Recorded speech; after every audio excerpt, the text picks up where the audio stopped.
I don't know if you guys seen this, but at the tail end of last week, James Gunn released a James Gunn teaser for his James Gunn Superman film that is directed by and written by James Gunn. I mean, the marketing for this upcoming Superman film, which at one point in time, I really wanted to be good, man. I really had high hopes for this film because in my lifetime, there has not been a good Superman film. There's been good Supermen that have been out there. There's been good Superman TV shows, okay, animated and live action, the same, The Adventures of Lois and Clark. You had a good Superman and Dean Cain. All of DC's animated fare, which was, at least for what I know, prior to James Gunn's stupid Creature Commandos, like that was all of incredibly high quality. I can definitely speak on like Batman the Animated Series and yeah, the Superman one that was back in the cut as well that was out there that didn't get that same level of recognition that, of course, Batman the Animated Series and the Spider-Man and also X-Men, got at the same time, but that was incredibly good, okay? And even the CW of all places, with Tyler Hoechlin, voice of Sephiroth, after all, even he was a great Superman as well. But when it comes to movies, like Brandon Routh's goofy-ass Superman Returns, I remember watching that. I don't remember the movie, but I do remember watching it, okay? And it was not good. It's not something that I've ever, sought out to watch again. And then, of course, having good Superman, the precedent-making case of Henry Cavill, man, like he's perfect casting as Superman. It's unfortunate that he was saddled with Zack Snyder and his inability to write a coherent script, but this time around, it's like everything that we have seen, okay, from the original teaser pictures of Superman slowly putting on his boots as, Metropolis is getting destroyed in the background, to that wonky ass, here's a bunch of scenes as a teaser, to the Puppy Bowl at the Super Bowl, releasing Guy Gardner with his stupid ass bowl cut haircut because Nathan Fillion and James Gunn have a good relationship, and then, yeah, releasing the first 5, well, it's about 3 minutes and it's a bunch of trailer stuff, but even people that went to the Minecraft movie, why won't that movie leave me alone? It released a little bit more, and it's an extended scene of just more inane babble over the top of this, but I have no hope for this film moving forward because I've heard a lot of people discuss this teaser. I've watched through it. I've watched through it a couple of times, and I fucking hate it. I hate it a lot, mostly because it's just all of the scenes are just drug on time and time again. And because Warner Brothers is just an absolute atrocious company, I can't show you all of this stuff, but yeah, okay, Superman, like this is the start of the movie. This is the opening scene that's there. So immediately you just get shown Superman. He's got the, he's got the brakes beat off of him, okay? Which is, like, it's fine, okay? I'm not reading into this so much as other people going, oh, Superman shouldn't get beat up. You shouldn't show him. They should just get destroyed. It's like, no, okay, you want to establish a mood? You want to establish something like that? That's totally fine. I'm all right with that. It's just the rest of this crap that just goes on and on and on. You got Crypto just jumping on him and beating on him time and time again. And just showing them that, yeah, okay, cool. You wanted to go ahead and deride Zack Snyder's Superman as just being too miserable. You show him, okay? You show him beat up, and then you show him yelling in pain here, and then also getting healed by the yellow sun, okay? It's like, ladies and gentlemen, Superman. It's like, what this is a distinction without a difference, okay? So yeah, that overly long Crypto scene at the beginning, which I don't know, man. Okay, I understand. We've all had energetic, animals before, okay? Dogs that just hop on you, bite your ankles, and do all of that stuff. But the only reason that James Gunn had it in his James Gunn script for his James Gunn Superman film is because he also has a rescue puppy that would do something similar like this. Like, this is his big vanity project. It could be good. It's probably not going to be, okay? Because we also heard some of the dialogue the moment that he gets, brought to the Fortress of Solitude, which it looks good, guys. I remember the Thing. I know that from the Superman books. Shut up with all of that crap. It makes me fucking sick to my stomach. Tell a good goddamn story. It's nice that you have some iconography that you can look at, but if that's the reason that something is good, I don't take your criticism. I don't take your opinion seriously. It's worthless. It's as worthless as saying, oh, it's different than from the books. It's silly. But then, of course, yeah, you bring in Superman, okay, who's been well established, and he's already at the Fortress of Solitude. He's getting, addressed by all of these retro futuristic, because that also makes it also makes these robots cool that have contradictory dialogue the moment that they come in. It's like, oh, you don't need to tell us, Superman, that you're thankful for our help. We wouldn't appreciate it. And then it just goes into this quippy James Gunn dialogue where it's showing how petty the robots are, it's like, oh my god, bro, it's just stop, just shut up. It does not fill me with hope, especially if this is the way that you're trying to establish things. And honestly, is like, okay, cool, yeah, I see that responding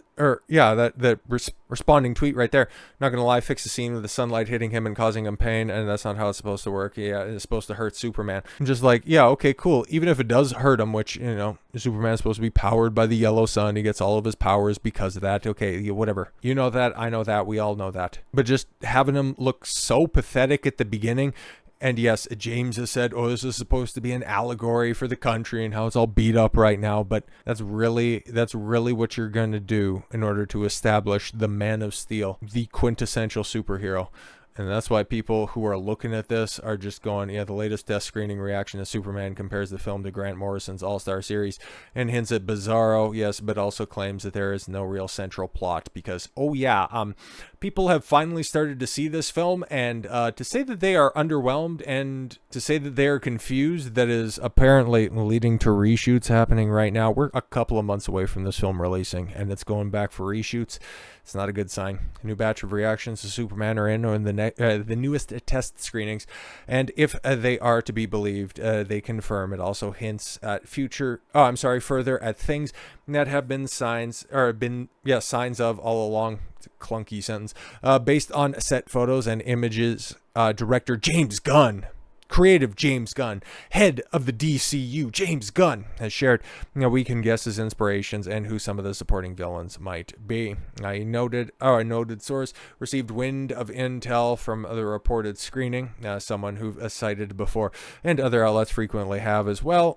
They've heard that they're sharing correspondence, yes, and information out there, including the influence Grant Morrison's work may have on the screen story. Okay. The Superman movie is very much like All-Star Superman. It has no real central plot, just Lex scheming in different ways to kill Superman or to get him locked up. A kaiju, a black hole in the sky, a conflict between nations, a clone. He throws everything at him. He also turns the public against Superman, and he gets him arrested. Yes, Scooper, my time to shine. Hello on X has said. And yeah, just even going back to the teaser, right? Like, you can see that kaiju. It's right there after all. It's like, yeah, okay, Superman facing intergalactic monsters, or just a test experiments from LexCorp or Luthor Corp, whatever it's called at this point. Like, okay, yeah, that totally makes sense. And it's just, he's got little bad guys to beat up on the way. It's like, hey man, that's cool. And you're not going to be turfing one of your most recognizable villains, and especially Superman's arch nemesis in the first movie. I'm kind of fine with that. But then we hear the rest of the stuff, and holy shit, man, like, this film is I've got worries. Got a lot of worries. Okay, so the plot leak. If you don't want any spoilers, you can skip the rest of the video. That's fine. I get it, Some of you still want to be, I don't know, just joyfully and blissfully unaware of what you're very likely to see, even though that these leaks have in fact been confirmed. And yeah, this is very much going to be the story of this. And yeah, man, check your hope at the door, because it's not going to be good. Superman is taken to the Fortress of Solitude by Krypto and healed by the robots that protect it. So yeah, we seen that in the teaser right there. It's the first scene of the movie that has also been corroborated by several other people as well. So yeah, that's so far so lines up with the information that's out there. Lex Luthor hates Superman. Okay, at least we're being contiguous with the books, and partners with the government of a powerful foreign nation to help them take over a smaller country. It seems Gunn took inspiration from the conflicts between Russia and Ukraine for this. Holy fuck. Okay, Jimmy Olsen is portrayed like his comic book counterpart, but girls now fawn over him. Among them is Lex's girlfriend, who has been sexting the photographer. Oh my god. So, okay, for as much praise as I had for not getting rid of Lex Luthor, you've turned him into Cuck Luthor already. Jesus Christ! Oh, there's tension between Clark Kent and Lois Lane at the Daily Planet. Of course, because we can't, have a happy relationship between Clark and Lois, right? We can't possibly have that, particularly as he frequently gets interviews with Superman. However, we later learn that it's a ruse, and they've been dating in secret for a few months. She playfully pretends to interview him in their apartment, but things get tense when they disagree over Superman's role in foreign policy. And that's apparently a scene that is them two in a quasi-interview for 10 goddamn minutes, right smack dab in the middle of the movie. Now, normally, when it comes to dialogue scenes like that, that's normally, okay, what I find to be most memorable when it comes to a film. Character interactions by well-established characters, I think it's some of the strongest stuff that you're likely to ever see. So if it's done right, it could be amazing. But also, if you're just if you're depicting a domestic dispute with James Gunn quippy Marvel dialogue, everybody is going to be staring very strongly and very obviously at the exit sign, so you better be able to pull it off. Lex is responsible for releasing those monsters in Metropolis, but Supes gets a helping hand from the Justice League. Yes, we've seen them very prominently. Yes, Nathan Fillion's Guy Gardner, his iteration of Green Lantern. You've seen Hawkgirl, she was also in the teaser as well. Mr. Terrific. There was a few others, but yeah, it's escaping me at this point in time.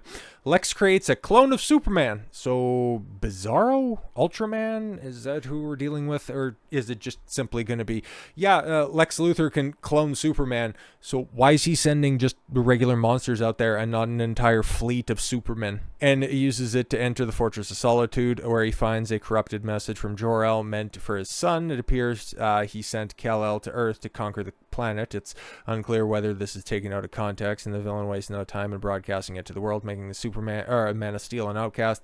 Shunned, Clark returns to his human family. Okay, yeah, we've seen that depicted. Okay, where at least there's a little bit of paw cant.